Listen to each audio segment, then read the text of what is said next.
Shalom, Alinoel Kol Israel, ang kapayapaan ay sumasa atin at sa buong Israel. Kiin ano'y kulim lasot dabar ni Gidhaimit, ilabiad haimit, sapagkat wala tayong magawa laban sa mga salitang katotohanan, kundi sa pagpanig sa katotohanan. Si Yeshua ba ay may pakialam sa mga Muslim tungkol sa kanilang kaligtasan? Wala ho, mga kapatid. Ayon dito sa Biblia, Mateo 15:21 hanggang 23 hanggang 24. Umalis doon si Yeshua at pumunta sa karatig puok ng Tiro at Sidon. Naroon ang isang babaeng taga-Kanaan na mula sa lupaing iyon. So Muslim ho ang babaeng ito dahil doon siya nakatira sa Middle East, di ba? Siya'y nagsisigaw, "Maawa ka po sa akin, Panginoon, anak ni David. Ang anak kong babae ay pinahihirapan ng isang demonyo." Ngunit hindi man lang siya sumagot sa babae. Sinong hindi sumagot? Ang ating Adonai Yeshua. So malinaw na hindi niya pinansin ang isang babaeng Muslim na ito, mga kapatid. Lumapit ang mga alagad niya at nakiusap sa kanya, "Paalisin mo po siya sapagkat nagsisisigaw siya sa hulihan natin." So, naiingayan ang mga alagad ng ating Adonai Yeshua sa babaeng Muslim na ito, mga kapatid. At ano ang sinasabi nila? Ang sinabi nila, "Paalisin mo siya." Yon ang sinabi ng mga alagad ni Yeshua, paalisin mo siya. So bakit hindi sila nang hihinayang sa kanyang kaluluwa bilang tao din tulad nila? Kaluluwa din ho yan, mga kapatid, di ba? Kaluluwa din ho yan na nangangailangan din ng kaligtasan tulad natin, di ba? Pero bakit hindi sila nang hihinayang sa babaeng ito? Kawawa naman ang Muslim na babaeng ito. Humihingi ng tulong kay Adonai Yeshua, ngunit hindi pinansin. Talatang 24, at sumagot siya, anya, "Ako'y sinugo para lamang sa mga nawawalang tupa ng sambahayan ng Israel." Ako'y sinugo para lamang sa mga nawawalang tupa sa sambahayan ni Israel. Para lamang ang sinabi niya, para lamang sa sambahayan ng Israel. So maliwanag ho, mga kapatid, na eksklusibo lang pala para sa Israel ang kaligtasan. At ang misyon niya ay para lamang sa Israel. At ang ibig sabihin ng lamang ay hindi ho kasali ang mga hintil na mga Muslim. At hindi rin kasali ang mga lahi ni Esau. At ang mga lahat na walang dugo, ang lahat na walang dugo ng Israel, mga kapatid. Kaya kahit anong reliyon pa ang itatatag ng mga Muslim, mga Kristiyano, mga Hintil, kahit anong reliyon pa yan, walang kwenta ho yan. Kaya walang kwenta ho ang Kingdom of Jesus Christ kay Kibuloy, walang kwenta ho ang Jesus Miracle Crusade, walang kwenta ho ang MCGI, Members Church of God International, walang kwenta ho yan dahil si Soriano lang ang nagtatag yan, mga kapatid. Walang kwenta ho ang GIL, walang kwenta mga Pentecostal, walang kwenta mga Protestante, walang kwenta ang Islam, walang kwenta ang Romano Katoliko, at walang kwenta din ang lahat ng mga reliyon sa mundo, mga kapatid, tulad ng Buddhism, Taoism, at iba pang mga reliyon. Dahil hindi sila kasali sa misyon ng ating Adonai Yeshua, hindi sila ang hinahanap.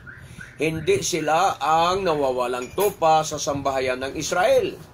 Dahil maliwanag ho dito na ang hinahanap lamang niya ay ang mga nawawalang tupa lamang sa sambahayan ni Israel, mga kapatid. So, ito pa ang mahigpit na bilin ng ating Adonai Yeshua sa kanyang 12 disciples. Mateo 5 hanggang 6. Ang 12 ito'y isinugo ni Yeshua at kanyang pinagbilinan. Huwag kayong pupunta sa lugar ng mga hintil o sa alinmang bayan ng mga Samaritano. Hindi lahat ha, mga kapatid, hindi lahat ng mga Samaritano ay Israelita.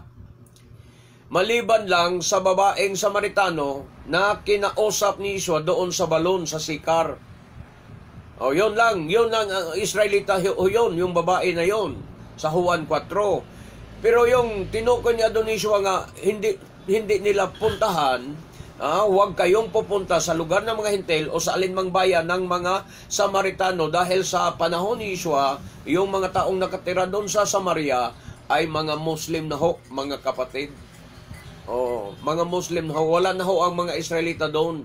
Alam naman natin na ang Samaria, yon ang dating capital city ng Northern Kingdom of Israel sa panahon ni Jeroboam.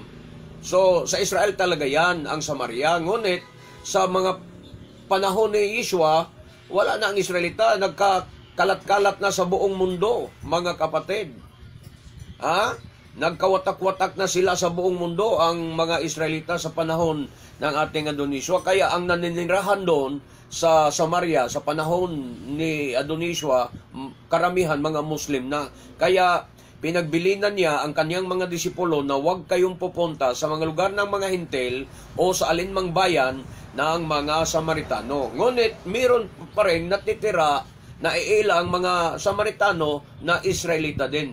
Tulad ng isang babae na kinausap ni Yeshua doon sa balon sa Sikar. Yun lang. Ituloy natin sa talatang 6. Balikan natin ang 5. Ang 12 ito'y isinugo ni Yeshua at kanyang pinagbilinan, huwag kayong pupunta sa lugar ng mga hintil o sa alinmang bayan ng mga Samaritano. Sa halip, hanapin ninyo ang mga nawawalang tupa ng sambahayan ng Israel. Ano ang utos niya? Ano ang bilin niya sa kanyang mga disipulo, mga kapatid? Hanapin ang nawawalang tupa sa sambahayan ng Israel. So, sino lang ang pinapahanap ni Yeshua sa kanyang mga apostol? Ang nawawalang tupa lang ng sambahayan ng Israel. So, maliwanag na hindi talaga kasali ang mga Muslim sa kaligtasan. Hindi talaga kasali ang mga Muslim sa kaligtasan. Walang pakialam ang ating Adonai Yeshua sa mga Muslim o sa mga hintil tungkol sa kanilang mga kaligtasan. Dahil ang misyon ho niya ay ang mga Israelita lamang. Sinunod ba ito sa mga apostol? Itong utos ng ating Adonai Yeshua, sinunod ba ng mga apostol?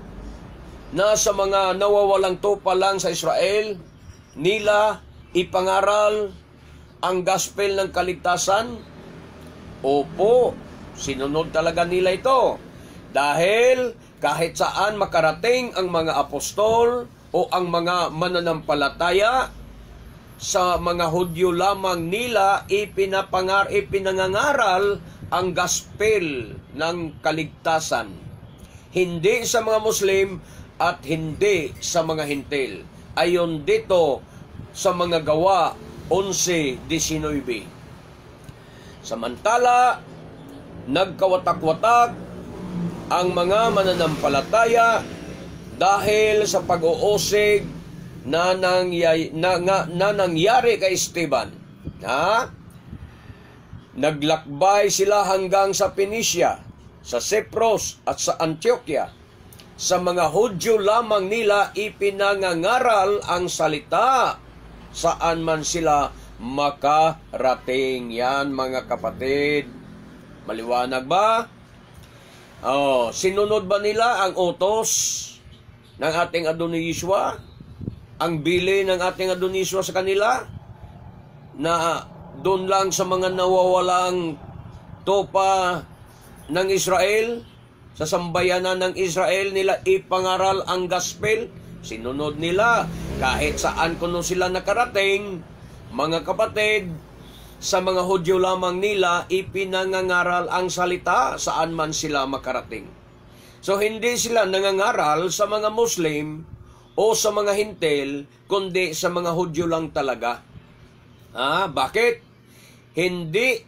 Dahil hindi kasali ang mga Muslim sa pangako ng Diyos tungkol sa kaligtasan. Hindi rin kasali ang mga Hintil dyan, mga kapatid. Hindi kasali ang mga Muslim at ang mga Hintil tungkol sa pangako ng Diyos sa kaligtasan at tungkol sa tagapagligtas. Dahil sa Israel lamang niya ito ipinangako. Ayon dito sa mga Gawa 13:23. Sinabi pa ni Pablo sa mga tao, sa angka ni David nagmula si Yeshua, ang tagapagligtas na ipinangako ng Diyos sa Israel. Maliwanag ba? Di ba? Hindi sa mga Muslim o sa Ofer, Hindi sa mga Muslim o sa Ofer ang pangako ng Diyos.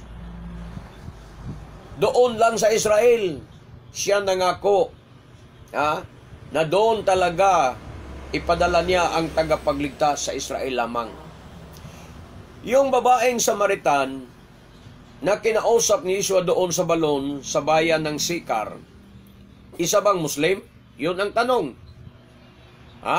Hindi ho. Hindi ho siya Muslim. Siya ay isang Israelita.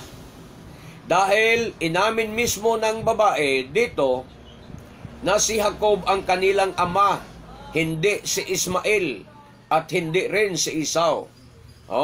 Juan 4:12. Mas dakila ka pa ba kaysa ama naming si Jacob na nagbigay ng balon sa amin? At siya mismo'y uminom mula rito, pati na rin ang kanyang mga anak at mga hayop. So, si Jacob ang kanilang ama. So, malinaw na siya ay isa ring Israelita o isang tupang ligaw sa Israel. Tandaan niyo mga kapatid na ang Samaria ay dating capital city ng Northern Kingdom of Israel sa panahon ni Jeroboam. So, dito naman tayo sa talatang 25 sa Juan 4:25. Sinabi ng babae sa kanya, alam kong darating ang Mesyas, siya na tinatawag na Masyak. Sa pagdating niya, ipaliliwanag niya sa amin ang lahat ng bagay.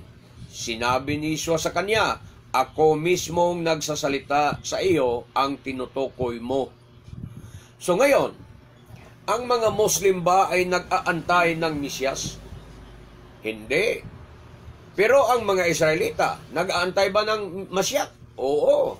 Talagang nag-aantay sila ng Masyak ayon sa sinabi ng babae dito.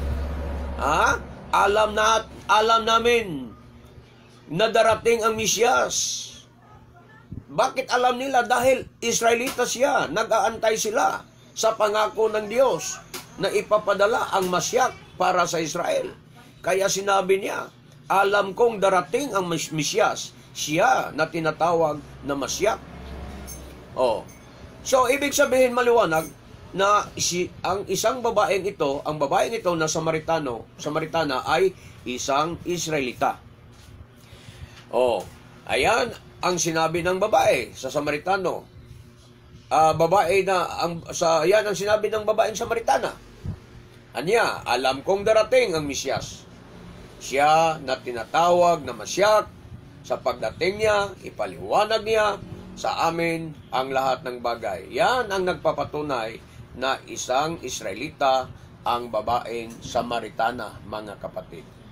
Pero ang tanong, nasaan ngayon ang mga nawawalang tupa sa sambahayan ng Israel? Saan ngayon sila?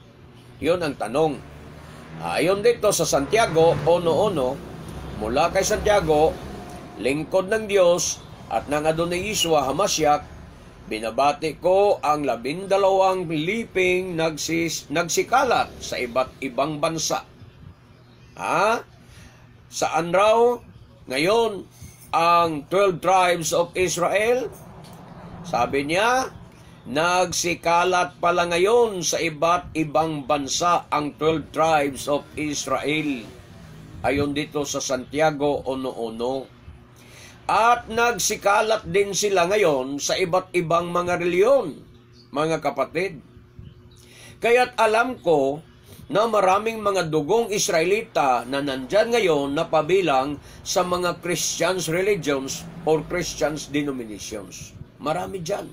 Dahil nagsikalat sila sa buong mundo, ang 12 tribes of Israel. At sila ngayon ang hinahanap ng totoong gospel ng ating Adonai Yeshua. So, ito ang palatandaan na sila ay karnero kung sila ay magbalik loob sa Torah ng ating Adonai Yeshua. Magbalik sa totoong gospel, sa totoong ebanghelyo ng ating Adonai Yeshua, Hamashiach, at magbalik loob sa Torah. Yon ang palatandaan na sila ay ang tupang ligaw o tupang nawawala sa bayan ng Israel. So, hanggang sa muli, I love you so much, my beloved brethren. I love you in Adonai, but our Adonai Yeshua loves you more. Ami Israel kay, mabuhay ang sambahayan o sambayan ng Israel. Baruch Hashem, Elohi Abraham, Elohi Yitzchak, Elohi Israel, B'Shem Adonai Yeshua HaMashiach, Amen. Baruch Hashem, Hallelujah. Ito ang inyong abang lingkod sa Adonai, Matif Gideon Silva, magsasabi sa inyong lahat, mapalad ang taong sumusuri sa banal na kasulatan, naniniwala at tumutupad sa nasusulat dito. Baruch haba, B'Shem Adonai, blessed is he who comes in the name of Adonai. Shalom, shalom.